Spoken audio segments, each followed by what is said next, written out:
La ventilación mecánica Prono es el mejor amigo del hombre con SDRA. Afortunadamente, la ventilación Prono ha demostrado que disminuye de forma sustancial la mortalidad.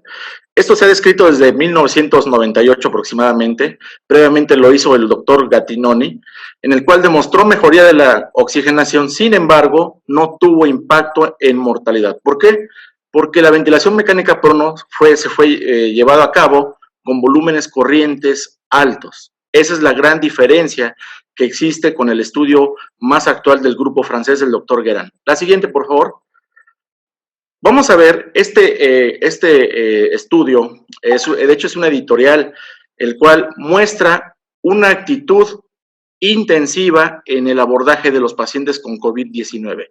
Y vamos a ver que tienen una terapia hídrica restrictiva, es decir, se manejan los pacientes con volúmenes de cristaloide neutros a negativo, y lo que hacen es que empiezan a pronar de forma temprana a los pacientes aunque estén despiertos.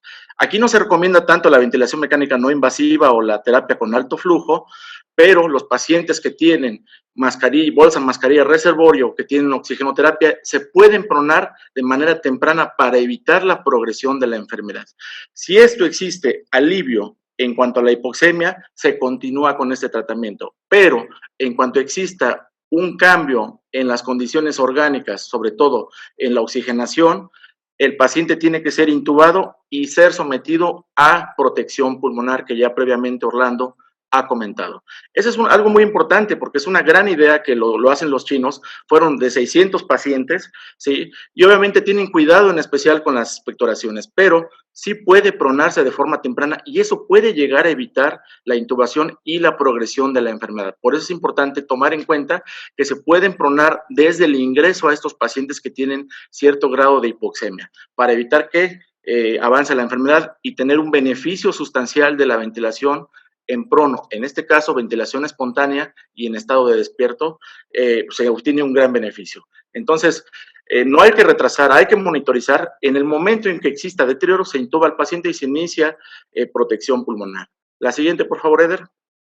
Vamos a ver este artículo que ya fue publicado hace tiempo, ¿sí? En el 2003, el cual el doctor Guérin nos propone que dentro de las primeras 36 horas del SDRA grave se obtienen beneficios. Sin embargo, dentro de las primeras 12 horas en el paciente con COVID-19, si vemos que no cumplimos metas de oxigenación y de presiones pulmonares, tenemos que intubar a estos pacientes. Y algo muy importante, el monitoreo. El monitoreo no tanto es radiográfico, el monitoreo es ultrasonográfico. Y aquí nos aporta algo muy importante. Todos estos pacientes tienen líneas B. El diverso acúmulo de estas líneas B nos van a producir patrones. Sin embargo, cuando estos pacientes tienen hepatización o tisularización a nivel dorsal, es un signo de severidad a nivel ultrasonográfico que nos permite tomar una decisión de prono inmediato, independientemente de la saturación o de la relación PO2-FiO2. ¿Cómo funciona el prono? Vamos a observar, a su lado izquierdo tenemos un paciente con SDRA con supino, el cual tiene un colapso dorsal total y tiene en el ápex pequeño tejido residual funcional, que prácticamente son como el 20-25% de tejido sano. Y vean, la silueta cardíaca, es decir, el mediastino descansa sobre el pulmón izquierdo y hace un colapso gravitacional. Cuando nosotros pronamos a estos pacientes, observen que el corazón descansa directamente sobre la parrilla costal y sobre el esternón, y por gravedad el aire se va hacia las bases, a donde estaba previamente colapsado. Y esto por zonas de West, recordemos que las bases son ricamente vascularizadas y al ventilarse tenemos una mejoría importante de la oxigenación. Es decir, la ventilación mecánica en posición prono es una homogenización alveolar, pero con tendencia a la apertura alveolar, es decir, una maniobra de reclutamiento fisiológica en el cual no sube presiones pulmonares, no afecta el ventrículo derecho y obviamente tiene efectos hemodinámicos beneficiosos. Entonces, por el cual la ventilación prono, así es como funciona por medio de las zonas de West al cambiar el eje gravitacional de los pulmones. La siguiente, por favor. Y vean, aquí es lo que comentábamos. Estos hallazgos son muy importantes. En COVID-19 se describen cuatro estadiajes ultrasonográficos en la cual en el estadio A tiene líneas B, 3 líneas B, ¿sí? Que cuando va progresando la enfermedad, estas líneas B se superponen y tienen el signo de la cascada, es decir, waterfall sign. Cuando nosotros tenemos ya hepatización a nivel dorsal, que es decir, a nivel de la línea C, el estadio C, en ese momento nosotros tenemos que decidir pronar a nuestro paciente. Y si nosotros tenemos un estadiaje D, tal vez ya vayamos tarde para tomar esta decisión. Entonces, ¿cuál es el pronóstico de estos pacientes? Tenemos que pronar de forma temprana, en las primeras 12 horas, o bien cuando nosotros tengamos ya tisularización a nivel dorsal. Esa es una decisión para nosotros pronar a estos enfermos y sobre todo tener el beneficio de la supervivencia. La siguiente, por favor.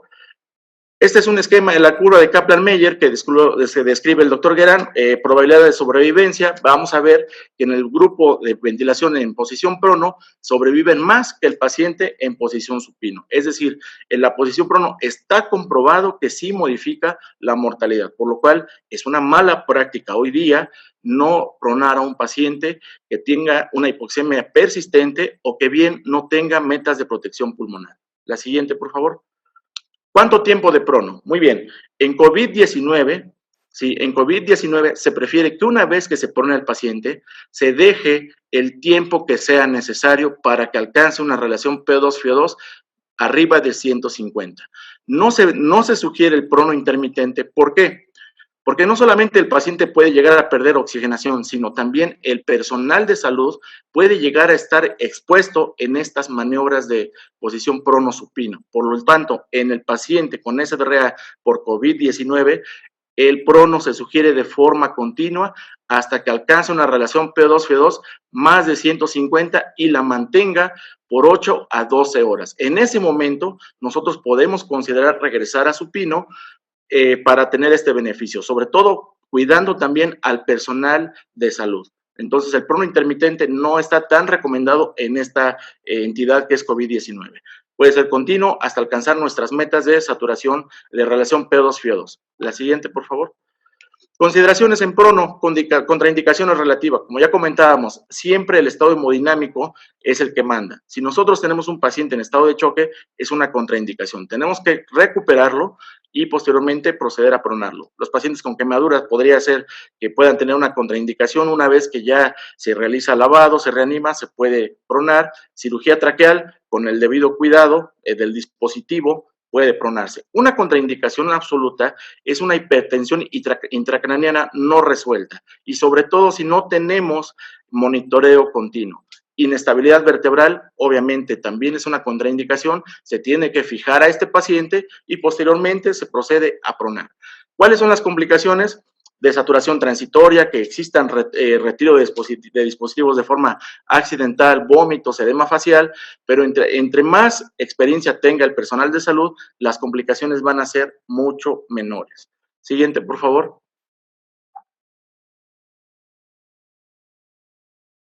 Este es un video del cual todos deben empezar a pronar. Si algunos no han pronado en algún momento de su experiencia o de su práctica clínica, tienen que empezar a realizarlo. ¿Por qué? Porque entre más entrenen cómo pronar a un paciente, el índice de accidentes va a ser mucho menor. Y recuerden que la ventilación prono ha demostrado supervivencia. Vamos a ver si corre este video.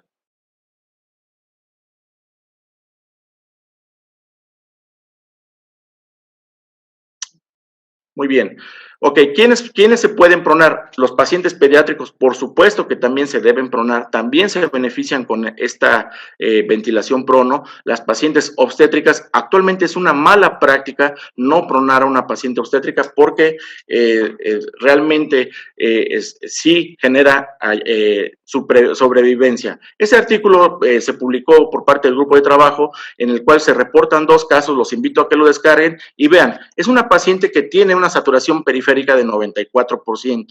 Ustedes podrían pensar que está en metas, tal vez de oxigenación, pero vean las presiones pulmonares. Tiene una presión pico de 34, muy limítrofe, pero observen la presión meseta, 31, con 15 de PIB externo, entonces tenía una presión de distensión de 16. Es decir, si yo no tengo presiones pulmonares respetadas, es una indicación de pronar a nuestra paciente. La paciente con embarazo tiene que ser sometida a una sesión médico-quirúrgica para ver cuál es la mejor opción, si pronarla con embarazo o con útero gestante o se prona en el puerperio quirúrgico. Se hace un Rosier en ambos pectorales para tener el foco fetal ahí al alcance del ginecobstetra.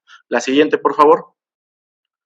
¿Cómo voy a saber si un paciente respondió a prono? Es muy sencillo. A las 4 horas del prono va a haber un aumento del 20% de la relación PO2-FiO2, un aumento de 10 milímetros de mercurio de la presión arterial de oxígeno y la disminución de 1 milímetro de mercurio de la presión arterial de CO2. Aquí dice, la literatura dice que a las 4 horas de prono, pero nosotros en la práctica diaria vemos que los pacientes cuando responden a prono casi es prácticamente de inmediato, es decir, en minutos. Entonces, nosotros podemos ver estos beneficios en los primeros 10 a 15 minutos hasta las 4 horas. No hay que desesperarse, estos pacientes, algunos, tardan más en reclutar estos alvéolos. La siguiente, por favor, Eder. Una vez que yo decidí que mi paciente debe tener prono, nosotros tenemos que considerar siempre la infusión de un relajante muscular. ¿Cuál es este? El cisatracurio. Sobre todo si ya estoy considerando posición prono, ¿cuál es la dosis? 15 miligramos en carga y 37.5 miligramos por 48 horas al menos. ¿Qué beneficios me va a dar?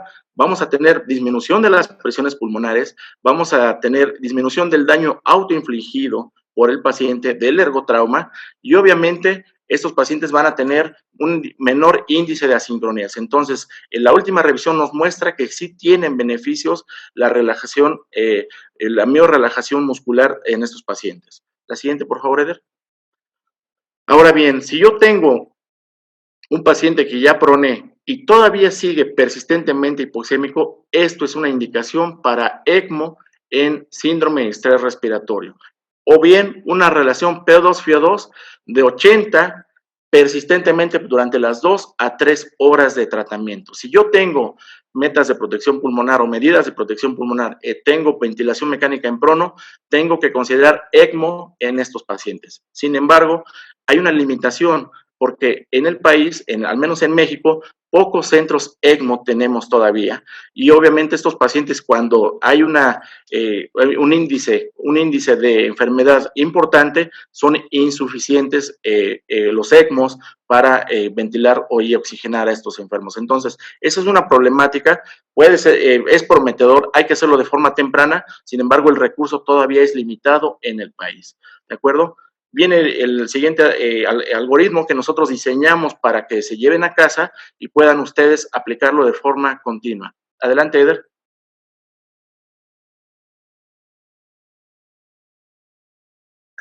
Sí, ya estamos por terminar, ya solamente queremos transmitirles lo que es un algoritmo que estamos proponiendo de forma muy sencilla, que fue realizado por el doctor Fermín y por el doctor Orlando Pérez y todo el equipo de trabajo de Avento, en el cual a continuación el doctor Orlando se va a encargar de resumir y de cerrar esta sesión. Adelante, Orlando. Ok, bueno, lo que vamos a hacer nada más es ya recapitular para lo que van a programar en el ventilador mecánico en el paciente que esté con COVID-19 y SDRA. Ok, para aquellos que no tengan gran conocimiento sobre el ventilador mecánico o quienes ya lo tengan, a fin de cuentas es lo mismo. Tenemos 4 parámetros a programar. El primero, volumen corriente, hay que programarlo, quedamos a 6 mililitros por kilo de peso predicho. Acuérdense de la fórmula, ahí la tienen. El algoritmo, como quiera, está publicado desde ayer en la página con más de 2,000 descargas. Entonces, acuérdense, medir al paciente 6 mililitros de volumen corriente por kilo. El que sigue, tenemos ahora el botón del PIP. Es muy importante para evitar el colapso alveolar. ¿Cuál es lo que vamos a poner? De inicial, de acuerdo al índice de masa corporal, como se observa en la izquierda. Pero si el paciente tiene una PAFI menos de 150, tal vez sea recomendado poner un PIP más alto de 12, inclusive hasta 15 centímetros de agua para mejorar la oxigenación. La que sigue, por favor. Ahora tenemos la frecuencia respiratoria, la mínima necesaria para un CO2 menor de 60 milímetros de mercurio. Frecuencias respiratorias altas pueden generar daño, pero el CO2 alto puede generar más daño y está asociado a incremento en la mortalidad. Acuérdense, busquen una meta de objetivo tal vez de 55 o de 50 milímetros de mercurio en caso de SDRA bastante grave. La que sigue, por favor. Una relación IE, que como son volúmenes muy pequeños, pues el tiempo de inspiración puede ser necesario para una relación de 1 a 1.5 o más fisiológica, tal vez de 1 a 2, como ustedes gusten, evitando siempre el atrapamiento aéreo. La que sigue, por favor. Ahora, y el FiO2 mínimo necesario para que el paciente sature 88%. Quedamos que el paciente no se va a morir si satura 88, 89, con eso es suficiente. Y si el paciente empieza a saturarles de más, 96, 97%, bájenle el FiO2 lo más pronto posible. ¿Ok? El FiO2 lo pueden modificar y pueden observar los cambios en pocos segundos o inclusive en minutos en la saturación, y en caso de gasometría arterial pueden ver los cambios hasta 15 a 30 minutos después. En caso de hipoxemia refractaria, cuando el paciente de plano ya lo tienen con FiO2 muy elevado y no alcanzan 88 de saturación, pueden empezar a subirle al PIB al paciente hasta 15 centímetros de agua. Okay. Y por último, lo más importante, el prono salva vidas. Entonces hay que capacitarse para pronar, hay que capacitar a su personal de enfermería, a los camilleros, los médicos de guardia, todos los turnos, para que si el paciente tiene una PAFI menos de 150, se prone de forma muy temprana. Y recuerden, esto no se les está volteando para evitar el riesgo de contagio al personal. Entonces se quedan pronados hasta que el paciente mejore. Okay. Y ya al paciente pronado se le deja bloqueo neuromuscular por lo menos 48 horas para evitar el daño autoinfligido por el mismo paciente durante la ventilación mecánica, sobre todo en caso de asincronías o no alcanzar metas de presiones, tal vez se requiera más tiempo de bloqueo neuromuscular. ¿Y qué no se recomienda en estos pacientes con SDRA y bajo ventilación mecánica? No pongan broncodilatadores de rutina en ningún paciente, no pongan salbutamol cada 4 horas si no tiene broncoespasmo. ¿Ok? No aspiren de rutina hasta que le salga sangre al paciente, solamente aspiren cuando el paciente tenga secreciones o sospechen que está obstruida la vía aérea por las mismas. No hay que hacer reclutamiento alveolar hasta que no se demuestre un estudio que diga que mejora la mortalidad. No hay que usar necesariamente modos ventilatorios no convencionales hasta que uno demuestre que sea mejor que asisto control por volumen. Hay unos que tienen que evitarse por completo, como alta frecuencia, eso incrementa la mortalidad en adultos y niños. No ventilación no invasiva, no cánulas nasales de alto flujo, por lo menos hasta el momento no lo recomienda la OMS. Y tendrá que ser un estudio bueno el que diga que en esos pacientes no hay riesgo significativo de dispersar la infección a otros lados. Óxido nítrico inhalado, prostaglandinas, estatinas, antifúngicos o lisofilina no han demostrado absolutamente nada, entonces nada más va a ser un gasto si indican estos medicamentos en SDRA. Ok. Y pues esto es todo el algoritmo que presentamos. Lo tienen a la vista en la página. Cualquier duda, estamos a su disposición en la página. Estamos todos los doctores dispuestos a contestar dudas o preguntas. Esperemos que les haya gustado y los dejo.